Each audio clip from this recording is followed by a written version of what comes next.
Regional TV kwali webale kubanga okyagoberera yonna gy'osinzira okubanga gy'otulabira kyokola kya mutawaana nnyo. Neebaza abalayikinga kubanga bwentera okugamba nti gy'okoma okulayikinga information gy'oba ogiyambako okubeera ng'ate etambula etuuke ku muntu oyo gwe wandyagadde ebeere ng'ate etuukako. Robert Kyagulanyi Ssentamu n'olugendo lwe olw'obuwanguzi olunaku olwaleero olwatandika mu mwaka gwa 2016 nga tannaba na kuyingira bino olumaliriziddwa olunaku olwaleero. Yatandikira eri ku International University of East Africa awunzikidde ku Cavendish University oluvannyuma lw'emyaka 7 nga bwengenda obikunnyonnyola nga bwogenda okubanga owulira nti agasse ku profile ye ey'ebyenjigiriza, ku profile ye ey'okusoma n'ebintu ebirala bifaanana bwe bityo, era nga bwengenda okusomera profile ye otegeere His Excellency Robert Kyagulanyi Ssentamu yaani. Yatuula mu kiraasi, ebyo byonna twabikuwa era ngenda kwongera okubeera nga mbikuwa kubanga bivuddeyo oluvannyuma lw'abamu be tuyita bannakigwanyizi abavuddengayo emirundi mingi abagamba His Excellency Robert Kyagulanyi Ssentamu teyatuula mu kiraasi. His Excellency Robert Kyagulanyi Ssentamu yapangisa bantu. Kati nebyo byonna ne His Excellency Robert Kyagulanyi Ssentamu yennyini abyogeddeko nga bw'ogenda okuwulira ku nsonga eno. Era sigenda kukuwa mu mboozi eno gye nkuleetedde, sigenda kukuwa mawulire malala. Ngenda kuwa olugendo lwa His Excellency gy'atandikidde, nkutegeeze n'ebyafaayo bye yaani ne diploma gye yafuna mu MDD gy'abadde akyayimiriddeko, abamu ku mikwano gye, abamu ku b'eŋŋanda ye ne mukyala we, abamu ku bantu abakuuma ewuwe Gateman naye yafuna degree okuva ku university emu. Byonna ngenda bikuwa. Deputy oba Vice Chancellor ku Cavendish University yavaayo n'akonfaminga ebigambo ebyali byogerebwa bannayuganda abamu abataagaliza ne biba ng'ate bibakomye awo kubanga bangi babadde boogera ebigambo bingi nnyo. Ogenda biwulira wabula nga sinaba kubanga nkutwala eyo nkutegeeza ekintu kimu. Sooka olayikinge nga tonnakola kintu kirala kyonna kubanga gy'okoma okulayikinga information oba ogiyambako okubeera ng'ate etambula etuuke ku buli muntu yenna gwe wandyagadde abeere ng'amanya. Olunaku olwaleero matikkira lunaku lukulu nnyo mu kibiina ekya National Unity Platform, lunaku lukulu nnyo eri bannankyukakyuka. His Excellency Robert Kyagulanyi Ssentamu finally diguli gye tuzze twogerako, amatikkira ge tuzze twogerako olunaku lwaleero lwagenda okubanga ate tukuza amatikkira gano ag'omulundi ogwokubiri kubanga yafuna diploma mu MDD, olwaleero afunye diguli mu mateeka era afuuse looya. Gwampuliriza ku mukutu ogwa Regional TV. Njagala kujja ne details kansoke nkuwumuzeemu katono nnyo nga bw'olayikinga bw'ogenda mu comment section oteekemu obubaka nga bwentera okugamba ku nkomerero ya updates zemba nkuleetedde. Nsoma obubaka bwammwe. Amawulire ge twasembyeyo okuleeta olunaku lwajjo ngenda kuba nga nva wano nga nsoma obubaka bwateereddwako. Kati gwampuliriza kikole naawe mu mawulire agaddako obubaka bwo, oba olina muntu gw'otumira, oba olina bubaka bw'otuwa, oba olina mawulire g'oyagala tubeere nga tutegeeza abantu, oba olina nsonga gy'oyagala tukubaganyeeko ebirowoozo, genda mu comment section. Tewali message gye tutasoma, tewali bubaka bwa muntu gwe tubuuka. Ogenda kubanga owulira obubaka bwo gwe yataddeko. Nyongera okutegeeza nti layikinga, gy'okoma okulayikinga information oba ogiyambako okubanga etambula osinga abaashe yalinze. Kanzije nkuwe details ezikwata ku His Excellency Robert Kyagulanyi Ssentamu n'amatikkira ge ag'omulundi ogwokubiri. Assalamu alaikum wa rahmatullahi wa barakatuh. Amanya n'eddoboozi Haji Abdul omusomi w'eddua. Nkola ku nsonga ez'enjawulo, emirimu nga gikutataganyeko, ebyenfuna byo nga bidobonkanye, ne oba oli bweru wa ggwanga emirimu gya kucankalanako. Jangu kusomere ku ddua okubeda nedda eddua zaabaawo, eddua zisomibwa omuntu n'oterezebwa mu mbeera yonna ebadde ekwesibyeko akanyaaga. Nina ekyoto kye nsobola okukumira wadde oli bweru wa ggwanga nga toli kumpi wano n'ofuna omukisa ogwo nawe n'osomerwako ku ddua nga nkuteddeko n'akabaani. Allah ajja kukusaasira, ajja kwanukula. Kuba ku namba yange y'essimu 0752 44 71 56 ne ku WhatsApp kwendi mpereza obubaka sobole okukuyamba. Assalamu alaikum wa rahmatullahi wa barakatuh. Yes, webale kubanga okyaliko, webale kubanga okyagoberera yonna gy'osinzira okubanga gy'otulabira kyokola kya mutawaana nnyo okubanga otambula naffe ku mukutu ogwa Regional TV. Sebambulire Patrick nze mbeerawo, nze mbeera emabega w'omuzindaalo okulaba ng'ate nkutuusaako amawulire gonna agabagaze naddala agakwata ku nkambi eya Robert Kyagulanyi Ssentamu, agakwata ku nkambi ey'ekibiina ekya National Unity Platform n'ekisinde ekya People Power. Ge mawulire mwe tutambulira ge tutera okubeera nga tukutuusaako yonna gy'osinzira okubanga gy'otulabira obeere ng'obimanya. Emabega kaawo mwezi nga gumu emabega amawulire gaafuluma nga galaga nti Cavendish University ekakasizza His Excellency Robert Kyagulanyi Ssentamu ng'omu ku bagenda okutikkirwa. Ye n'abayizi abalala abakunukkiriza mu 200 abakunukkiriza mu 600 bagenda kutikkirwa diguri mu mateeka. Robert Kyagulanyi Ssentamu yalabikira mu mawulire agafulumira ku mitimbagano egy'enjawulo omuli omukutu ogumanyiddwa nga Obrink, omuli omukutu ogumanyiddwa nga Chimp Reports n'emikutu emirala gyonna nga amawulire gano galaga His Excellency Robert Kyagulanyi Ssentamu agenda kuba nga atikkirwa kiri confirmed. Akulira ettendekero eryo amanyiddwa nga Vice Chancellor amanyiddwa nga Dr. Olive Sabiti, ono nga Vice Chancellor wa Cavendish University era nga amyuka Chancellor amanyiddwa nga Goodluck Jonathan, ono yaliko president w'eggwanga erya Nigeria. Yavaayo n'ategeeza nti Robert Kyagulanyi Ssentamu ali omu ku bantu abagenda okutikkirwa ku matikkira gaabwe ag'omulundi ogw'13 nga Cavendish University mu ggwanga erya Uganda. Abamu ku bantu abagenda okubeera ku mukolo okugenda okubaako His Excellency Robert Kyagulanyi Ssentamu ng'atikkirwa kugenda kubaako yaliko former president w'eggwanga erya Nigeria Goodluck Jonathan, ono nga ye Chancellor owa University. Agenda kubeerawo Minister ow'ensonga za ICT mu Uganda amanyiddwa nga Dr. Chris Balyomunsi, agenda kubeerawo Onapito Okomoloti, ono nga naye board chairman mu Nairobi Breweries, naye agenda kubeerawo era bano bonna bajja kubaako bye boogera mu maaso ga His Excellency Robert Kyagulanyi Ssentamu. Amawulire gano gatambula, bannakigwanyizi bangi bwe batandikira wano okuvaayo ne bategeeza nti tugenda kutetenkanya kyonna ekisoboka okulaba nga Robert Kyagulanyi Ssentamu tumulemesa okuba nga atikkirwa ku Cavendish University. Bangi babadde beekweka mu nsonga egamba nti teyatula mu kirasi, bangi babadde beekweka mu nsonga egamba nti tagwanidde n'ebirala ebiri awo. Twavaayo ko emabegaawo ne tukuwa ezimu ku bbaluwa ezawandiikibwa abamu ku bannayuganda abavaayo n'ensonga zaabwe. Ono ng'omu ye Mukiibi yavaayo n'ategeeza Robert Kyagulanyi Ssentamu nze njagala kumanya ddala yatikkirwa abadde asoma, ne tukuleetera ebifaananyi ebya His Excellency yennyini ng'atudde mu kiraasi ne bayizi banne, ebyo byonna wabimanya. Ne tukuleetera ebifaananyi ne bu vidiyo ng'ayogerako eri abayizi mu classes ez'enjawulo ze yatuulangamu His Excellency Robert Kyagulanyi Ssentamu ku Cavendish University. Era ne tukuzaako n'emabega mu classes ze yatuulangamu ku International University of East Africa, kubanga gye yatandikira. Era ekifo kyo olwaleero ki reserved Robert Kyagulanyi Ssentamu ng'omu ku graduates abagenda okubanga batikkirwa ku Cavendish University oluvannyuma lwa bino byonna ebibadde byogerebwa. Emabega kaawo ngenda kuwa profile ye kulage gye yatandikira n'ebirala ebimukwatako, naye nga sinakutwala eyo. Njagala okutegeeza nti His Excellency Robert Kyagulanyi Ssentamu bwe yali akyali mu bintu bye ebya music, mwaka gwali gwa 2016 gwampuliriza ku mukutu ogwa Reason 2016 yali tannaba na kuyingira kalulu k'ekyaddondo, yali tannaba na kulowooza kwesimba ku nsonga yonna oba okuyingira ebyobufuzi, wabula kaali kagenderere okubanga agatta ku byenjigiriza bye. Yali alina diploma mu MDD, wabula ekifaananyi ekyo nga bw'okiraba ogwo gwali mwaka gwa 2016. Yagenda ku International University of East Africa n'applyinga ng'ayagala asoma amateeka agenda afuna eddiguli mu mateeka ng'omuyimbi, wabula International University of East Africa bamuwa ekifo era n'asoma ng'asomera saidi z'e Kansanga, era ng'atindigga n'agenda n'atula mu kirasi, wabula makkati awo ng'amaze okuyingirira ebyobufuzi nga yeesimbyewo mu kalulu k'ekyaddondo. Bobi Wine yajja n'alaba nga puroguramu egaziye nnyo. Oluvannyuma lwa puroguramu okugaziwa, Robert Kyagulanyi Ssentamu yalaba nga kigenda mu kaluubiriza okutambulanga agende ku Cavendish University ku International University of East Africa ng'olugendo lunene nnyo, era ebiseera ebyo yasomanga ne dreads ze.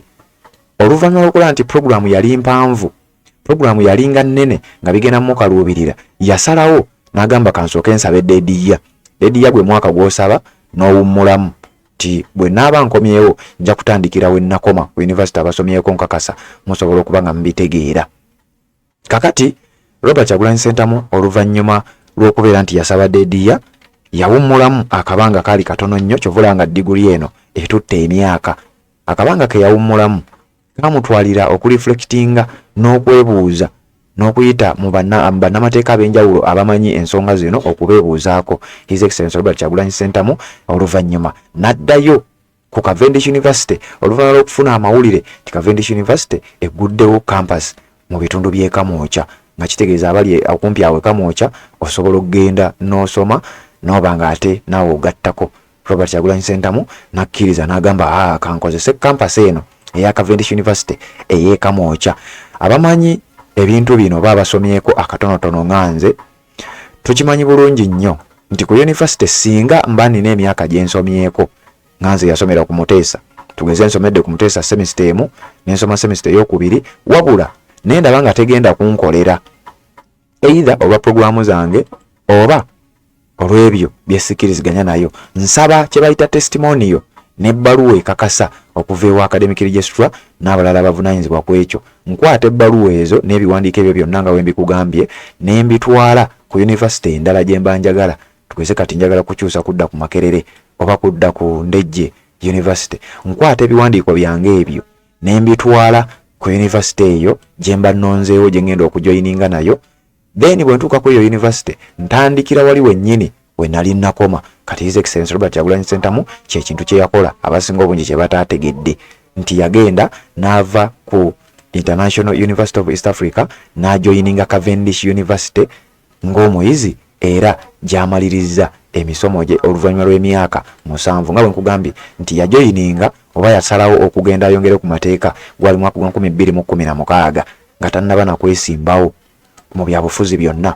Olunaku olw'ejjo yafunye gawuni ye, ababimanyi nti gawuni egabibwa previous day, egabibwa olunaku aba kye tuyita graduation eve, nti ng'enkeera graduation gawuni zifunibwa ng'enkeera lwe lunaku olugenda okubeerako amatikkira. Kakati olunaku olwajjo His Excellency Robert Kyagulanyi Ssentamu yafunye gawuni ye ey'okuba nga atikkirwa ng'omuyizi abadde omuyizi omujjuvu era afuuse munnamateeka oba looya mu kibiina ekya National Unity Platform nga yeegatta ku balooya ababaddemu already ababadde baatikkirwa okuli Joel Ssenyonyi, David Lewis Rubongoya, Chairman Nyanzi yasoma bye yasoma, mukyala we Barbara Itungo Kyagulanyi naye yasoma bye yasoma. Kakati Robert Kyagulanyi Ssentamu agasse ku degree ye ku diploma ye eya MDD era olunaku olwaleero z'ensonga ezo z'owulira. Naye nga bwe nkugambye nti n'omukuumi w'ewaka akuuma gate naye yatikkirwa degree okuva ku KIU oba Kampala International University.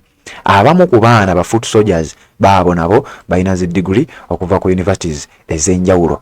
Mukyala we Barbara Itungo Kyagulanyi yatikkirwa mu mawulire ge twakuwa, yatikkirwa masters degree mu ddembe ly'obuntu, masters degree in human rights okuva ku University of London gye yasomera n'afuna degree masters degree ey'okubiri mu nsonga z'okulwanirira eddembe ly'obuntu. Mukyala we kakati ate we twogerera mutabani we naye ali mu kukwasaganya, muwala we naye ali mu kukwasaganya, onaawulira. Kakati oluvannyuma lw'amawulire ago kuba nti Robert Kyagulanyi Ssentamu agenda kuba omu ku bayizi abakunukkiriza 600 abagenda okutikkirwa amateeka ku Cavendish University. Bannakigwanyizi bangi baavaayo nga bwe nkugambye ne bateekawo embeera y'okwagala okulaba nga bamulemesa, wabula finale amaze n'atikkirwa. His Excellency Robert Kyagulanyi Ssentamu amakya gulunaku olwaleero agenze ku mukutu gwe n'ayogera ku nsonga zino era n'abaako abantu be yeebaza n'abaako message gy'ataddewo gye njagala okuba nga nkuyitiratiramu owulire oba oli awo n'omulala agitegeere bulungi nnyo. His Excellency Robert Kyagulanyi Ssentamu ku mukutu gwe ayogedde ebigambo bingi nnyo, wabula nkujjiddemu ebitonotono bye njagala okukusomera nga sinnakuleetera byafaayo bye, wabula genda mu comment section naawe omuwagalize omuyozeyoze message eno ejja mmutuukako ngera bwe tutero kikola bulijjo abatambula naffe mu bimanyi tubikolanga ebintu ebifaananako bwe biti. His Excellency Robert Kyagulanyi Ssentamu naddala nga waliwo embeera ng'eno tumwagaliza ate ensonga bwe ziba zitambudde. Kakati ku budde buno twagala twegatte wamu tubeere nga ate tumukulisa tumuyozaayoza ku myaka 42 gyokka. Robert Kyagulanyi Ssentamu ayongedde ku buyigirize bwe n'afuuka munnamateeka omulala eyeeyongedde mu kibiina ekya National Unity Platform. Kakati bwe biba binsonga za kulwanirira ddembe ly'abuntu, kulwanirira nfuga nnungi, kakati n'ekibiina kino onaakiwulira. His Excellency Robert Kyagulanyi Ssentamu bw'agenze ku mukutu gwe ogwa Twitter agambye bw'ati bigambo bingi nnyo naye ngenda bikusomera, njagala okkirize tutambule ffenna paka we naatuukira ku nkomerero nga nsoma obubaka bwo. In August 2016, after much procrastination, I attended my first lecture in law school at the International University of East Africa. 7 years later, I have graduated with a Bachelor's of Law degree from Cavendish University. Nti mu mwezi ogw'omunaana omwaka gwa 2016 oluvannyuma lw'okutiitiira okwekkiriranya n'okulindiriza okungi nasalawo finale ne ngenda nsome lecture yange yasookera ddala mwezi ogw'omunaana 2016 nga nsoma mu law school oba mu ssomero ery'amateeka ku International University of East Africa. Oluvannyuma lw'emyaka 7 finally maze nentikkirwa degree yange mu mateeka nga njijja ku Cavendish University. Kati no wana abasinga byaba confusing era uliriza. I could not have made it without the assistance and encouragement from my friends and family, and there is no better time to salute them than now. Nti sisobola sandisobodde kikola awataali badde buyambi bwa mikwano gyange, family yange n'abantu bange. Era tewaliwo obudde butuufu bwe nina beebalizaamu okujjako obudde buno. Kati nno mu nsonga eno ngenda kukuwa buli muntu ayambyeko His Excellency Robert Kyagulanyi Ssentamu era nga naye aboogeddeko wano nga bwogenda okuba nga obawulira mu mboozi eno. Amenye buli muntu yenna amuyambyeko aboogeddeko wano era ngenda bakuwa obawulirize bulungi nnyo nga bwayogera ku nsonga eno bwe ngenda okuba nga njikuwa ku mukutu ogwa Red Zone TV. Agambye bw'ati: Dear Silver Kyagulanyi, we discussed this idea of going to law school as far back as 20 years ago while still at the MDD department at Makerere. You continued to encourage me through word and action. Even when I dragged my feet for a few years, you led by example and did it. Today, I have also did it. Robert Kyagulanyi Ssentamu mu ngeri y'okusaagirira n'ategeeza nti Silver Kyagulanyi baadisikasinga naye ku nsonga eno bwe baali bakyasoma bonna nga basoma MDD Music, Dance and Drama mu Makerere University. Emyaka 20 egiyise Silver Kyagulanyi ne Robert Kyagulanyi baali bayizi ku Makerere University nga bombi bakola MDD. Wabula baakiteesaako we baali ku Makerere University nga bagamba naye mu maaso eyo tujja kugenda tusome ne ku mateeka. Silver Kyagulanyi ne Robert Kyagulanyi ne bakiteesaako era oluvannyuma omu ku bo n'akikola ngo yali Silver Kyagulanyi. Ye yagenda n'akikola. Robert Kyagulanyi Ssentamu ye n'adireyingamu ng'era bw'owulidde bw'agambye after long procrastination. Procrastination kitegeeza okulindiriza, okwekkiriranya oba ekintu ekyefaananyiza bwe kityo.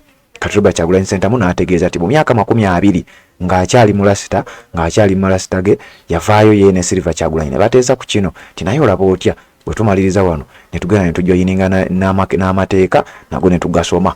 Kati finally oluvannyuma lw'emyaka 20 Silver Kyagulanyi y'omu ku bantu abaaliwo nga bamuwa amagezi, bamuencouraginga n'ebintu ebirala. N'amutegeeza nti gwe wakitandika n'okikola by example, n'oliidinga by example, naye nange nakulabirako nnyo era finally nange mmaze nemba nga nkikola. Dear Don Sheriff, oyo Don Sheriff atamumanyi kyo musajja omunene atali Edi Mutwe, atali akirewa atera okutambula ne His Excellency kuli wabeera alaga, oyo musajja omulaba. N'agamba, Dear Don Sheriff, it's this course that brought us together, only for us to realize that we shared much more than just being law students, but the passion for freedom and justice. I owe you a lot of gratitude for assistance throughout all my years in law school. Omusajja oyo omunene amanyiddwa nga Don Sheriff, abantu bangi babadde bamulaba ng'atambula nnyo ne His Excellency Robert Kyagulanyi Ssentamu nga tebamanyi baakwataganira wa.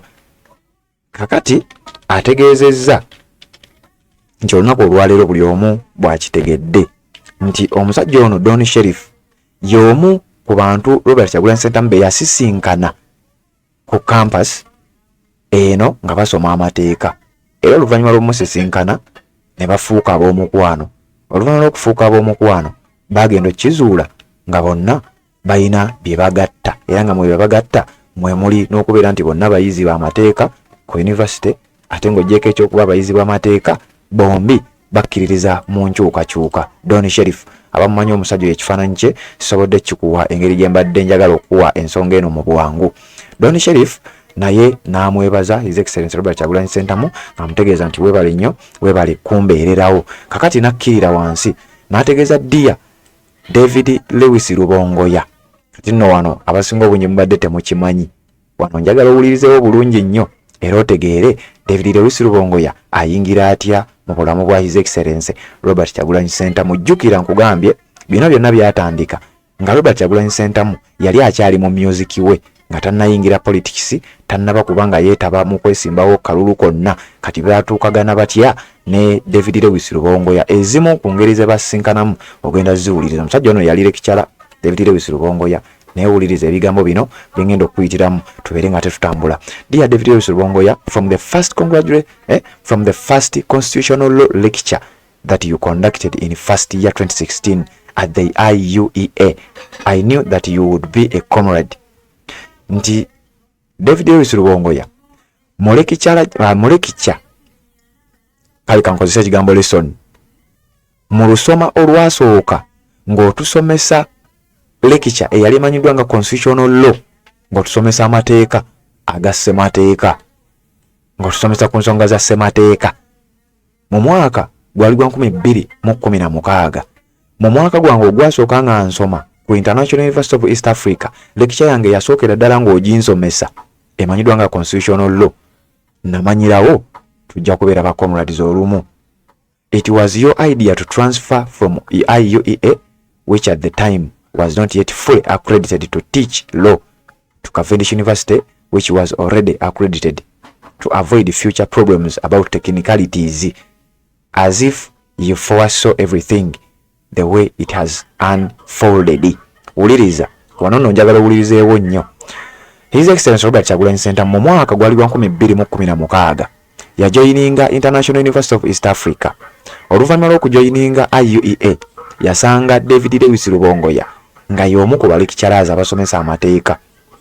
Wabula David Lewis Rubongoya yamuwabula n'amugamba okusinziira ku linnya ly'oyina, eno International University of East Africa tennaba kubeera accredited kusomesa amateeka, tennaba kubeera accredited kusomesa course eno newankubadde tusomesa. Era amagezi genkuwa wandibadde otransferinga mangu n'ogenda ku Cavendish University kubanga yo eri accredited. Eyo nefuuka emu ku nsonga lwaki His Excellency Robert Kyagulanyi Ssentamu baakwatagana ne David Lewis Rubongoya, era nefuuka emu ku nsonga lwaki ya transferinga n'ava ku International University of East Africa n'agenda ku Cavendish University. David Lewis Rubongoya yamuwa amagezi ago gwali mwaka gwa 2016. Kati mwabagamba nti bijja bitya simanyi onaakolera ani, kati wano owulirizeewo nnyo. David Lewis Rubongoya ne Bobi Wine baasisinkana mu mwaka gwa 2016 era baasisinkana David Lewis Rubongoya musomesa. Oluvannyuma lw'okuba nti yali musomesa ne basisinkana, ono n'amuwa amagezi kyawano wooli ekyamazima wayinza obutakolera eno university tennaba kubeera accredited, era yamukuba akaama ng'omulekikyala omuyizi, naye yamukuba akaama n'amutegeeza nti muganda wange wano wozize eno university tennaba kukkirizibwa kusomesa amateeka, kati amagezi genkuwa genda ku Cavendish University osanga yo ojja kuba ofuna degree ng'eri accredited, olw'ensonga nti maaso eyo abantu bayinza okukyuka ne baagala okutandika okuquestioninga degree yo. Kati oluvannyuma lw'ensonga zino David Lewis Rubongoya n'awabula His Excellency Robert Kyagulanyi Ssentamu, era kye yakola n'awuliriza n'avaayo ku International University of East Africa n'agenda ku Cavendish University. Kati gwabadde yeebuuza bano baakwataganira wa, baakwatagana batya, wano nno wekyali David Lewis Rubongoya yali lecturer, His Excellency Robert Kyagulanyi Ssentamu ng'azze ng'omuyizi ne beesanga bwe batyo. Wuliriza. It was your idea to transfer nti kyali kirowoozo kyo okukyusa okuva ku International University of South Africa okudda Cavendish University, eyo nkuwaddeyo. I'm glad that I listened and enrolled afresh. Thank you for standing with me throughout the course. Namwebaza nti weebale okuyimirira nange, weebale n'okumpa amagezi ago kwe natambulira okulaba nga ate nzira ku university eno wensobodde okuba nga ntikkirwa, naye nga kyali kirowoozo kyo. Osanga ku bino ebiriwo olunaku olwaleero bano bamale mabirizi n'abamu ku baganda abalala nga beewaddeyo okulaba nga balemesa buli nteekateeka yange yonna. Osanga Katonda yali ayitidde mu ggwe okubeera nga ompabula n'enva ku university eno nzire ku university eri accredited, nsobole okuba nga degree yange tebeerako bibuuzo bingi. Okuba akafaananyi kyandibadde kitya olunaku olwaleero singa university eya International University of East Africa gye natikkirirwa degree mu mateeka nga teri accredited. Bano abasajja olowooza bandinkoze eki? Saawa zino singa biki ebyogerebwa. Weebale nnyo David Lewis Rubongoya okumpabula ate nange nempuliriza ekintu ekinyambi olwaleero ti degree yange ne webakola batya yo yazze ne webanaakola batya tebakyalina ngeri gye bayinza giquestioningamu newankubadde bandyagadde babeere nga bagiyimiriza oba nga bagiremesa. So kyali kirowoozo kyo David Lewis Rubongoya, weebale kubeera musajja w'amaanyi nnyo, weebale kumpabula. Kakati His Excellency alina byagambye mukyala we Babula Itungo Kyagulanyi, ngenda kujja mbikuwe. Kansooke nkujjukize ku Haji Abudu omusomi w'edduwa akutegeeza nti ng'olina ebizibu eby'enjawulo ebikutawaanya totya mutuukirire ne bwoba toli mu ggwanga ne bwoba oli mu ggwanga naye ng'olugendo luwanvu nnyo akutegeeza nti yita ku mukutu ogwa WhatsApp ennamba eri 0752 44 71 56 Haji Abudu omusomi w'edduwa akutegeeza nti akola ku bizibu ebya buli kika byonna ebikutawanya totya mutuukirire abeere nga abikwasaganya katweyongereyo n'emboozi eya His Excellency Robert Kyagulanyi Ssentamu. Robert Kyagulanyi Ssentamu wano agenze mu maaso ne yeebaza mukyala we Barbara Itungo Kyagulanyi. Mukyala ono abaddewo mu mbeera zonna, omusajja yabeera omubanda ng'omukazi waali, omusajja akyuse afuuse munnabyabufuzi omukazi waali, omusajja ayingiridde buli kimu omukazi waali, so amugasseeko mu bantu balina okuba nga yeebaza era nga bw'ogenda okuwulira ku mukutu ogwa Redzone TV woba tonaba kuba nga osubscribinga kikole atanaba kuba nga olikinga kikole obeere nga ate oyambako information okuba nga etambula etuuke ku buli muntu yenna oba oliawo eyeetaaga okuba nga amanya ebigenda mu maaso ku nsonga z'amatikkira mug'omulundi ogwokubiri nga bwe nkugambye aga His Excellency Robert Kyagulanyi Ssentamu nga bwe tuli okuba nga ate tubikuweereza byonna obeere ng'obimanya gwe gy'osinzira okuba nga gy'otulabira weetaaga okuba nga ate owulira embeera nga bw'egenda okuba nga etambula. Sebambulire Patrick Nzendiwo okuba nga bino byonna mbikutuusaako. Wuliriza, mu bantu Robert Kyagulanyi Ssentamu be yeebazizza oba bagenze mu maaso n'okuba nga yeebaza okuba nti bamubeereddewo mu mbeera zonna, Barbara Itungo Kyagulanyi mukyala we ali omu ku abo. Ngenda kukusomera owulire byamugambye otegeere nti omusajja ono bambi ne mukyala we beetegeera ate omukazi y'omu ku bamubeereddewo mu mbeera yonna. Wuliriza. Dear Barbie Kyagulanyi, I am sure I wouldn't complete this course without you. Sometimes inconveniencing push. So many times I felt like giving up, but you would never allow me to leave the mission incomplete. Nti mukyala wange Barbara Itungo Kyagulanyi nkakasa naawe okimanyi era ffenna tukimanyi nandibadde simalaako koose eno singa tobadde ggwe, olw'ensonga nti ninawe natuuka nga ntendewaliddwa, ninawe natuuka nga ndabye emirimu gisusse, ebigambo bisusse, ne ngamba oba bino mbireke, n'ombeera bubi nnyo nga tonzikiriza kuva ku mission yange nga tennaggwa, era wankubiriza nnyo wanteekamu nnyo amaanyi n'okunzizangamu amaanyi n'okumakinga sure nti diguli eno tugimaliriza era tugimaliriza babiri. I only you know how many times I came close to giving up. Gwe wekka amanye emirundi emeka gye natuuka kussa erireka ekintu kino nga mpulira kirabika kikalubye, emirundi gyonna gye navangayo okulaga nti kirabika biganye kambiveeko, emirundi gyonna ogimanyi, n'emirundi gye wankakanga, emirundi gye wanteekangako amaanyi neme kukita naawe ogimanyi. Thank you for always keeping me encouraged and nourished. Webale nnyo okundabanga n'okunkuumanga n'okumakinga sure nti nsigala nina amaanyi okukola kino n'okulaba nga ate era nkikola. Now I know that with your encouragement, era nkimanyi n'amaanyi go gozengompa engeri gyozzengo encouragingamu, nothing is too hard to achieve. Nkakasa titewali kintu kizibu nnyo kutuukiriza okuva ku maanyi gompadde, okuva ku maanyi gontaddemu, essira lyewateekawo n'okukakasa nti mmaliriza ekintu kino. Nkakasa nti tewali kintu kati kizibu kiyinza kunnemerera kubeera nga ate nkimaliriza. So kakati olw'amaanyi go, olw'essaala zo n'obusobozi bw'ompadde, kakasa nga buli kimu nsobola okukituukiriza singa mba nga ndi naawe. To the helpful teachers and fellow students, thank you for everything. Nagenda maaso nga yeebaza bannanga basomesa, balecturers abansomesanga, mikwano gyange na buli muntu yenna gwe naliko naye, oba twali mu kiraasi oba ebintu byali bitya oba twatambudde tutya, bannaye mbeebaza mwenna mwebale kubanga ate mwambeererawo ne tutuulanga mu kiraasi, oba oliawo mwe muntaasizza bano abasajja babadde bataddewo embeera okugamba nti saasula mu kiraasi, wabula kati kibalidde kubanga mwe bujulizi bwennina. To the lecturers that made it hard and eventually impossible for me to graduate last year, well, you helped me get everything in place for a legit qualification. I was initially mad at you, but I was wrong. You were right. Waliwo balecturers abamu abakola ekisoboka ng'omusajja ono tatikkirwa, baamuteekako embeera, baayita mu buli kakodyo konna okulaba nga bamulemesa okubeera ng'atikkirwa, wabula nabo abeebazizza, ategeezeza nti obunkenke bwe mwanteekako, amaanyi ge mwakozesa nga temwagala ntikkirwe. Jjukira wabaayo abantu abamu abakolera state, oba oliawo bandyagadde omusajja ono aleme kutikkirwa, olwo nga bakozesa chance gye bayina office zaabwe ngerawo manya abantu abamu tebakozesa office zaabwe okulwana oba n'okuzanya ebintu ebirala. Kati balekicalazi bangi bali nga Cavendish University nga bafuba nnyo naddala omwaka oguwedde nga bafuba omusajja ono tatikkirwa.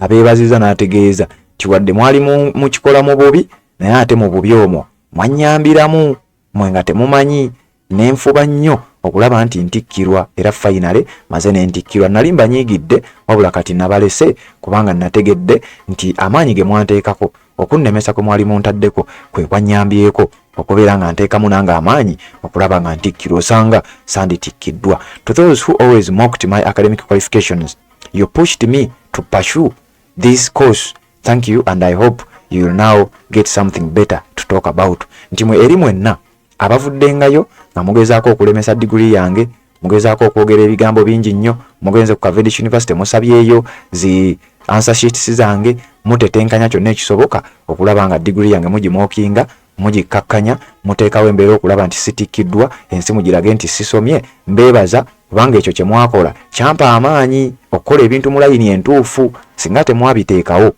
nandibadde osanga siteekamu maanyi nange, naye kasana laba nga mutandise mutaddemu amaanyi mangi mu kunnemesa, mutaddemu amaanyi mangi mu kulinnyirira n'okukakkanya degree yange. Kyampa nange amaanyi n'okumpaliriza okusigala nga nkola ekituufu nga nkakasa nti era mujja kujja, era nga nkimanyi nti gye muli mujja kujja mu bikole byonna. Kyovula mwampa amaanyi nammwe mbeebaza, era kati nkakasa mufunye n'ekyokwogerako.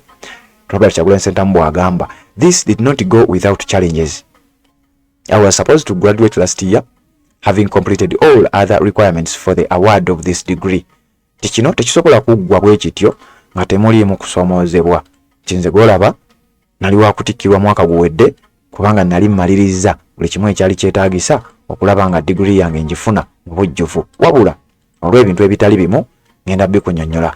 Because I had missed a few lectures in one of the course units, I wasn't allowed to graduate, but instead subjected to another semester of re-attendance for that course unit.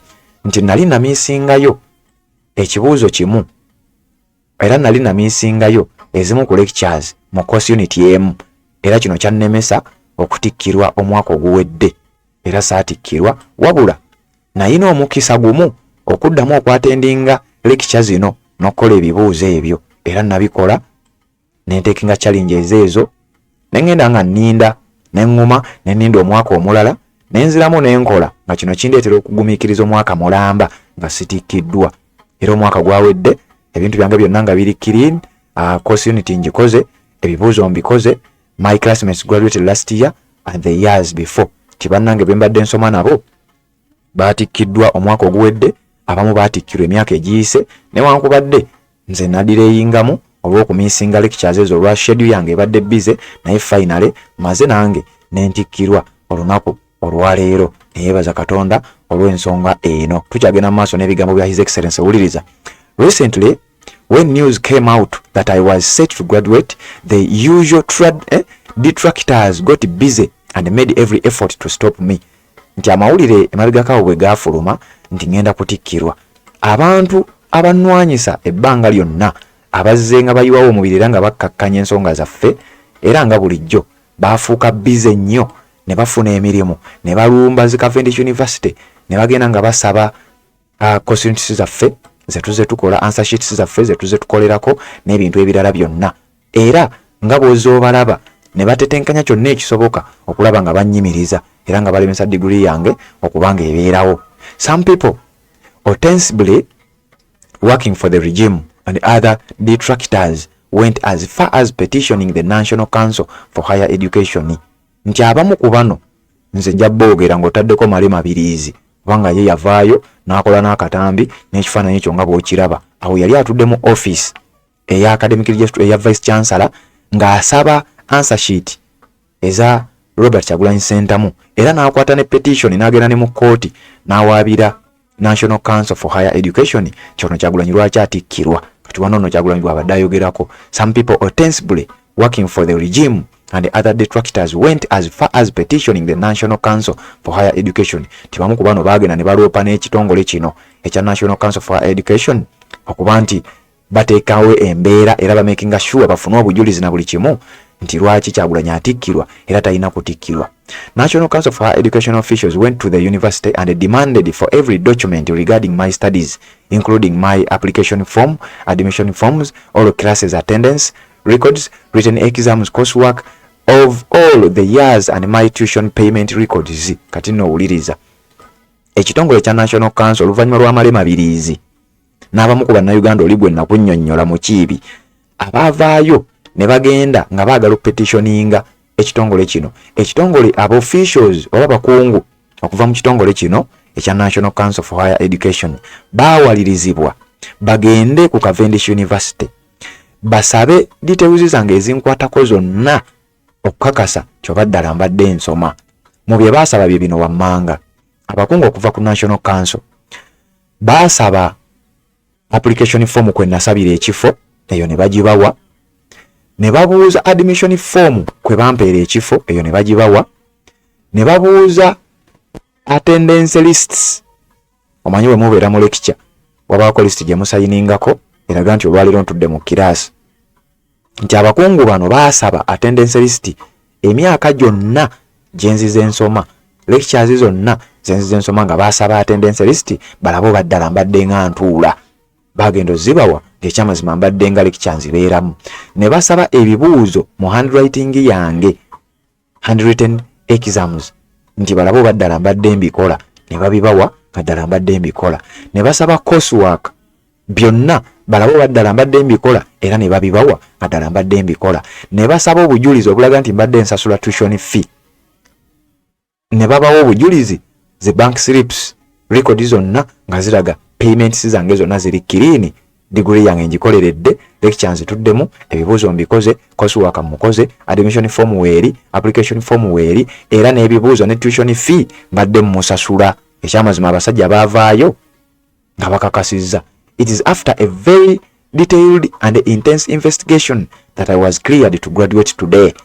Nti era bwe baavaayo kyakakasibwa nti ekyamazima ne bw'ofuukuula kaki ne bw'obikkula kimu ku kimu omusajja kituufu diguli abadde asoma, era yensonga lwaki olunaku olwaleero ntikkiddwa. Ebyo byonna binkoleddwako naye finally ndi cleared okubeera nga ntikkirwa. I don't know if any other Ugandan student has been subject to this before. Tisikakasa era simanyi tiwaliyo munnayuganda yenna afeesinze bino byenfeesinze. Teriyo munnayuganda gwe banoonyerezaako kutuuka ku kino. Teriyo munnayuganda gwe batadde ku nninga kulaba nga nnyonnyola diguli ye. Era teriyo munnayuganda gwe bagendedde ku National Council okunoonyereza ku ntuula ye ey'omu lecture, okunoonyereza ku bibuuzo bye, taliiyo. Wabula era nze gwe babitaddeko. Naye eky'omukisa omulungi nti mbifunye era mbifunyeemu ate era ntikkiddwa. I am sure the regime and those who are always eager to please it are very disappointed to see me in this gown today. Uliriza akakasiza nti nkakasa bukakasa nti abantu bonna abakolera regimu ya Museveni n'abo bonna be badde beeyambisa okulaba nga mukkakanya diguli yange, nkakasa bukakasa nti temuli basanyufu nnyo okulaba nga mundaba mu gawuni eno olunaku olwaleero, ate nga ngenda jjambala ate njenyomire ate kibalume. His Excellency Robert Kyagulanyi Ssentamu bw'ati bw'agambye. Uliriza, let me also appreciate the ghetto people who always challenge me to challenge them. Tindika nebaze n'omukisa guno ngukozesa nebaze abaana ba ghetto abadde bansomooza okubasoomooza over the past 2 decades. You guys have kept me on the 10 hooks to be the best of myself, and I give my best energy to everything I do, because I know that by doing these things right, I am inspiring millions of others. Timbebaza mwena abaana ba ghetto okumpa amaanyi n'okunkakanga okukola bino byonna, okunteeka ku nninga okulaba nga nkola ekisinga okuba eky'amaanyi kye nsobola. Era kimpadde amaanyi okuba nga nkikola kubanga nkimanyi nti nsikiriza bangi, inspiringa bangi, era nzizamu bangi amaanyi bukadde na bukadde okulaba nga bambi nabo bakola ekisinga ne ku kyange. And yes, let today inspire you to know that you are never too late to pursue your dreams and achieve them. Era njagala bategeeza nga nkozesa omukisa guno n'ekizampa eno gye ntadde olwaleero nti naawe gy'oli ng'oli mwana wa ghetto teriyo tolireeti era teriyo kikugaana kubeera nga naawe ofuna kyoyagala, oba diguli tolireeti newonabira ku myaka emeka osobola okuddayo nobeera nga ate okikola. Such days usually come with mixed emotions for me. Ennaku ngezo zijja n'ebimu ku bisoomooza naddala unze. I know mama would be so proud of me today. Kakasa mama wange singa abaddewo yandibadde musanyufu nnyo eri gyendi newankubadde olunaku lwaleero taliiwo neera diguli yange ngimuweereza. Era kakasa nti ekitiibwa kidde eri Mukama. Above all, I thank God who always see me through every challenge, every hurdle. Nebaza Katonda abaddewo mu lugendo lwange nandaba era nanyamba mu buli kusoomooza kwonna, mu buli mbeera yonna na mu buli kimu kyonna kyempiseemu. Mu bantu His Excellency Robert Kyagulanyi Ssentamu be yeebazizza ne Eddie Mutwe n'abamu ku bakyaliba abalala bawangadde nabo ebbanga lyonna era abamu challenges mu nsonga zino abamutaddeko embeera. Wabula bano abakoze ekisoboka okulaba nga bakweshoninga n'okumulemesa okutikkirwa enteekateeka zaabwe zigudde ku ttaka. Robert Kyagulanyi Ssentamu His Excellency olunaku olwaleero finally atikkiddwa era diguli ye mu mateeka agigasse ku diploma gy'ayina mu MDD. Kakati wano nno wengenda okusinziira ntegeeze gwe wenna nga naawe osoma obanga olina omwana asoma obanga osuubira okugenda osome nga weetaaga past papers eza mooko, end of term n'ebirala naddala curriculum empya okuviira ddala ku mitendera gyonna primary, secondary ne university. Oyagala lesson notes, research report, research proposal, genda ku Google just. Teweetaaga kubuuza muntu yenna, teweetaaga ku lecturer yenna oba omusomesa yenna. Genda ku Google, teekamu www.motoonline.com osachinge bajja kukuleetera website eyo. Aba Moto Online bakutegeeza nti byonna biweetaaga naawe okuddayo osome ojja kubifuna. Obeere nga ate naawe otambulira ddala bulungi nnyo. Kakati njagala kubanga nkuwa ebikwata ku His Excellency Robert Kyagulanyi Ssentamu mukutu gwa Redison TV. Gambye olwaleero mu mboozi eno kuleetedde His Excellency yekka obeere nga omutegeera, otegeere lwaki abasajja babadde balwana diguli ye newankubadde nga finally amaze n'agifuna era kati onaawulira kamaze okuba nga ate afuna diguli eno ate nga afuuse munnamateeka ate nga ye president ate era nga ye president w'ekibiina kya NUP ate era nga byonna ogenda biwulira. Robert Kyagulanyi Ssentamu yazaalibwa ng'ennaku z'omwezi 12 mwezi gwa 2 mwaka 1982 nga wetwogerera alina emyaka 42 egy'obuto. His Excellency Robert Kyagulanyi Ssentamu amanyiddwa nga stage name ye Bobi Wine, abangi mukimanyi. Musajja Munnayuganda, musajja muyimbi, musajja muzanyi wa firimu ate nga munnabyabufuzi. Oluvannyuma lw'okuyingira saagala muyita munnabyabufuzi, musajja munnankyukakyuka, mulwanirizi wa ddembe. Yaliko omubaka wa parliament mu kalulu k'ekyaddondo akalondebwa mwaka gwa 2017. Awo ngenda kutuukawo nkuweewo briefly ngenda biyitaayitamu. Robert Kyagulanyi Ssentamu yazaalibwa mu ddwaliro ly'enkozi. Maama we gye yali akolanga midwife era nga maama we yali mukyala w'e Kamwokya, siramuzi z'e Kamwokya oba ghetto z'e Kamwokya mu bitundu by'e Kampala gye yakulira. Robert Kyagulanyi Ssentamu yagenda ku ssomero lye bayita Kittante Hill School eno nga gye yasomera n'atula senior ey'okuna gwali mwaka gwa 1996. Eyo gye yava mu mwaka gwa 1998 n'atula senior 6 ku Kololo Senior Secondary School eno gye yatuulira senior 6 oba Advanced Certificate of Education. Eyo no bwe yavaayo n'agenda ku Makerere University n'asoma music, dance and drama n'atikkirwa ne diploma mu mwaka gwa 2013. Robert Kyagulanyi Ssentamu mu 2016 yajoyininga International University of East Africa asome diguli mu mateeka Bachelors of Law newankubadde oluvannyuma yavaayo Bachelors of Law eno n'agimaliriza ku Cavendish University. Mu by'okuyimba His Excellency Robert Kyagulanyi Ssentamu yabitandikira eyo mu myaka gy'enkumi 2000s. Eyo abazze bagoberera emboozi zino oba badde bazze bagoberera omukutu ogwa Redison TV kakasanga bino byonna mubimanyi. Singa si mateeka ga YouTube wano olwaleero mbadde ngenda kusiba mbakubira nnyimba eza His Excellency Robert Kyagulanyi Ssentamu, wabula ngenda kubanga ate tutuuka waawo kansoke nkuwa ebyafaayo bye. Wuliriza, mu myaka eyo egya 2000 Robert Kyagulanyi Ssentamu yasooka ne yeetuuma erinnya erya Bobby Rob. Erinnya lino alijja mu linnya lye erya Robert n'okugezaako koppa Bob Marley, omusajja gwe yali yeegombe nnyo. Wabula oluvannyuma yakyusa erinnya n'alituuma Bobi Wine n'alijja ku Bobby Rob. Era nga oluyimba lwe lwasooka baluyita akagoma ka Lubendera, yavaawo n'akuba oluyimba nga Funtula, n'avaawo n'akuba oluyimba olumanyiddwa nga Sunda Sunda n'omuyimbi amanyiddwa nga Zigidi, ng'ezo ze zimu ku nnyimba ezaamuleeta okuba ow'amaanyi ensi yonna okubeera nga yamutegeera. Ekika kya music gw'abadde ayimba abangi bamumanyi nga dancehall, abamu bamuyita kidandali, abamulala bamuyita reggae, abamu bamuyita afrobeat.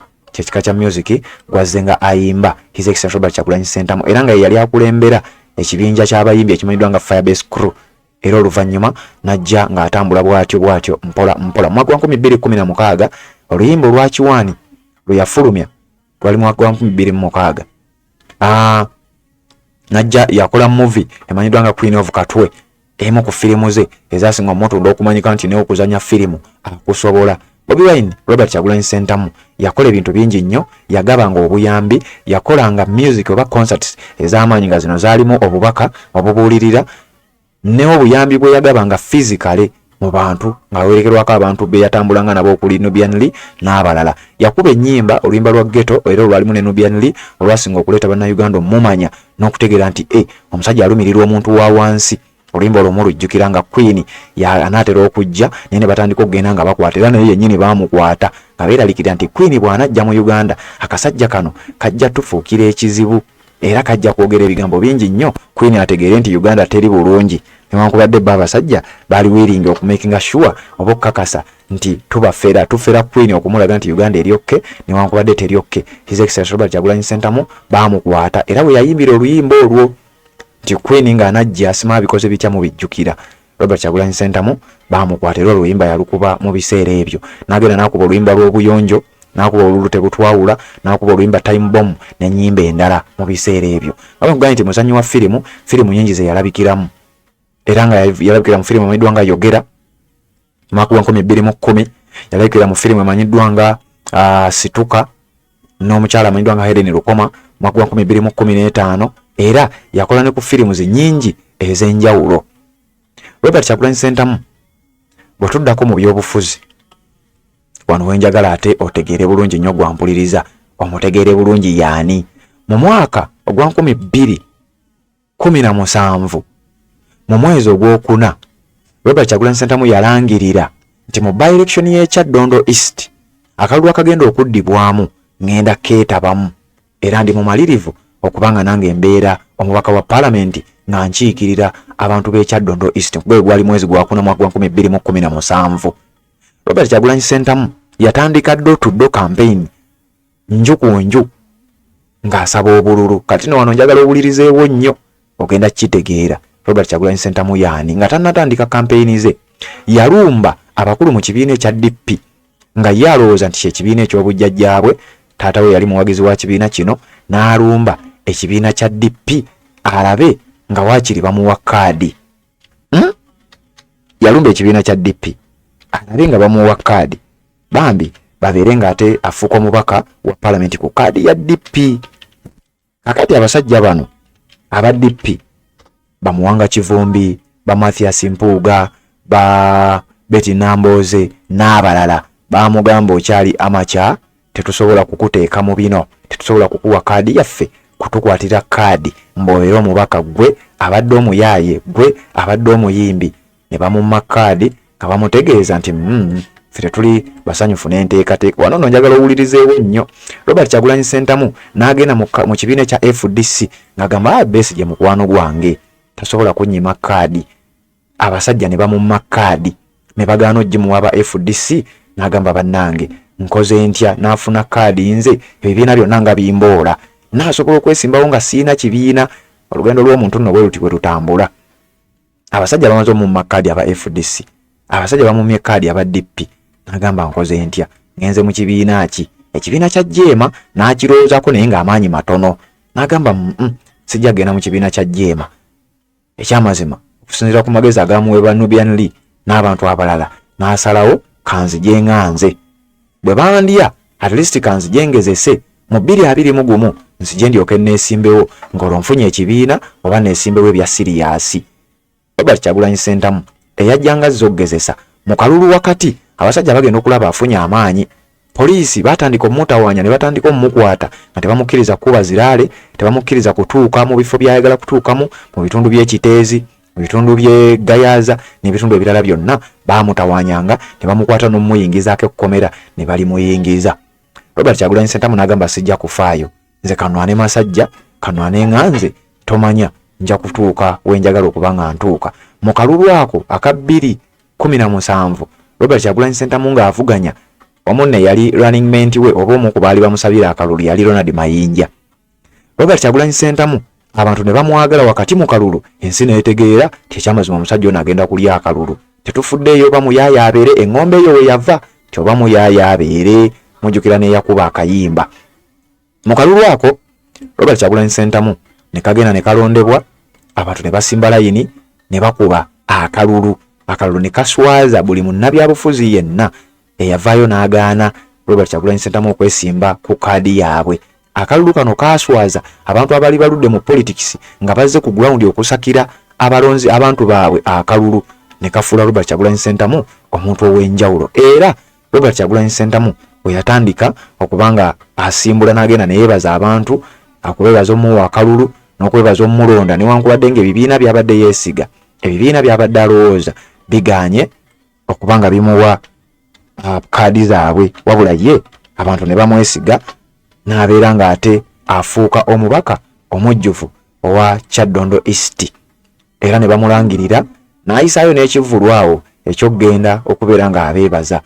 Oluvannyuma lw'okugenda okwebaza abantu bano His Excellency Robert Kyagulanyi Ssentamu yayongera okufuuka ekizibu. Olunaku lwe yagenda mu Paalamenti okubeera nga bamulayiza ng'omubaka omujjuvu wa Paalamenti, olunaku olwo lwaggula bannayuganda bangi amaaso ne bategeera nti omubanda ono ensi emwagala be tubadde tutasuubira. Robert Kyagulanyi Ssentamu olunaku lwe yali ava okulayira mu Paalamenti, amakubo gonna agagenda Gayaza Road yenna yakwatirira ng'abantu baaniriza bakulisaayo His Excellency Robert Kyagulanyi Ssentamu ne bamulaga essanyu gye batalagangako muntu yenna, ne bamulaga essanyu gye batalagangako munnabyabufuzi yenna. Kababe Bakiza Besigye abaali babaddewo, Kaabaani eyali abaddewo, tewali muntu n'omu yalagibwa ssanyu nga His Excellency Robert Kyagulanyi Ssentamu abantu lye bamulaga ku Gayaza Road okwo ne mu kibuga Kampala wonna. Abantu abamulonda n'abatamulonda bonna batandika okulaba ng'omusajja wanjawulo nnyo. Robert Kyagulanyi Ssentamu oluvannyuma lw'okuba nti yali amaze okuba nga alayira yatandika okukakkalabya emirimu gye ng'omubaka mu Paalamenti ng'akiikira abantu b'e Kyaddondo. Yafuuka ekizibu mu Paalamenti, ebiseera ebyo nga Paalamenti ekubirizibwa Rebecca Kadaga. Baagezangako omuvuvuba mu kusooka baamuwa omukisa abeere ng'ayogera nga balowooza nti ono engeri gy'abadde omuyimbi tajja kuba w'amaanyi nnyo, tagenda kutiisa nnyo, tagenda kuteekawo nnyo mbeera. Wabula His Excellency Robert Kyagulanyi Ssentamu bwe yayingira Paalamenti n'atandika okuba ng'aweebwa omukisa ayogere, abasajja tebaamanya nti omusajja agenda fuuka ekizibu. Mu biseera bya togikwatako egavumenti y'eggwanga erya Uganda bwe yali eyagala okukyusa ssemateeka ebeere nga ssemateeka oyo afevalinga Museveni okuddamu okubeera nga yeesimbawo, Robert Kyagulanyi Ssentamu y'omu ku babaka mu Paalamenti abaateekawo embeera, y'omu ku babaka abategekera Paalamenti ne beewuunyisa ensi ng'omusajja asimbye Nakakongo. Abaka basooka kubawa ssente zaali milioni 220, ye n'akwata ssente ezo n'azizzaayo n'agamba sisobola kukwata ssente zino. Yalabwangako emirundi mingi nnyo nga yeetegekera. Ku lunaku nga Paalamenti egenda kulonda oba constitution bagikwatako oba tebagikwatako, abasajja ab'amagye baalumba amaka ge ne balumba wasula n'ebifo ebirala eby'enjawulo nga bagezaako okumutiisatiisa, nga olwo bamaze okitegeera nti omu ku bantu abagenda oteekawo embeera era bayinza okuyimirirawo n'okulemesa enteekateeka eno. Baagenda ne baagala okukola kye bayita house arrest, babeere nga bamukwata oba bamusiba nga bamusibira mu maka ge, wabula yali yamaze dde okuba nga atolokayo. Akozesa tekiniiki ze ng'era omuntu eyali amanyiddwa nti mubanda, ebiseera ebyo nga tewali kifo kyatamanyi mu Kampala, nga tewali tekiniiki gy'atayina mu kibuga Kampala, wabula yabeewala n'atoloka paka we yayingira Paalamenti. Bwe yatuuka mu Paalamenti lwali lutalo lw'amaanyi nnyo oluvannyuma lw'okuba nti n'eŋŋuumi yavaayo, era abasajja ba SFC bayingira mu Paalamenti okulaba nga bakwata abantu, wabula nga bamekinga sure nti ono gwe basookerako kubanga gwe baali batandise okuba nga beeraliikirira. Ebyo byonna byagenda mu maaso ne tutambula ng'ennaku z'omwezi 14 omwezi gwali gwa 8 mwaka wa 2018 His Excellency Robert Kyagulanyi Ssentamu yeetaba mu by-election eyali mu bitundu bya Arua, ng'omubaka amanyiddwa nga Kasiyano Wadiri yali yeesimbyewo okulaba nga bajjuza ekifo ekyo. Museveni yaliyo mu kalulu ako ng'akampeiningira eyali owa FDC, eyali owa NRM, Besigye yaliyo ng'akampeiningira eyali owa FDC, wabula akalulu kano aka by-election eya Arua, Robert Kyagulanyi Ssentamu ensi we yajjira okutegeera ti ddala omubanda ono yaani. Robert Kyagulanyi Ssentamu mu kalulu kano yaliko bannabyabufuzi bangi abamu abaali benoonyeza ebyabwe, abamu nga balowooza nti tugenze mu bya bulijjo, wabula His Excellency olunaala okuba nti yali amaze okuba nga atuuka mu kifo kino, abasajja yabeewuunyisa olw'amaanyi ge yateekawo, olw'embeera gye yateekawo, n'ebintu bye baali tebasuubira nti His Excellency ensi esobola n'omuwa amatu bw'etyo. Akalulu kaatandika, kampeyini ne zikubibwa, eyo no yali agendedde mu zi ovulo eno emmyufu eyasinga okwewuunyisa ensi ng'abantu tebamanyi ovulo eno yatandika ddi era etegeeza ki. Bangi balwawo okutegeera ovulo kye ki.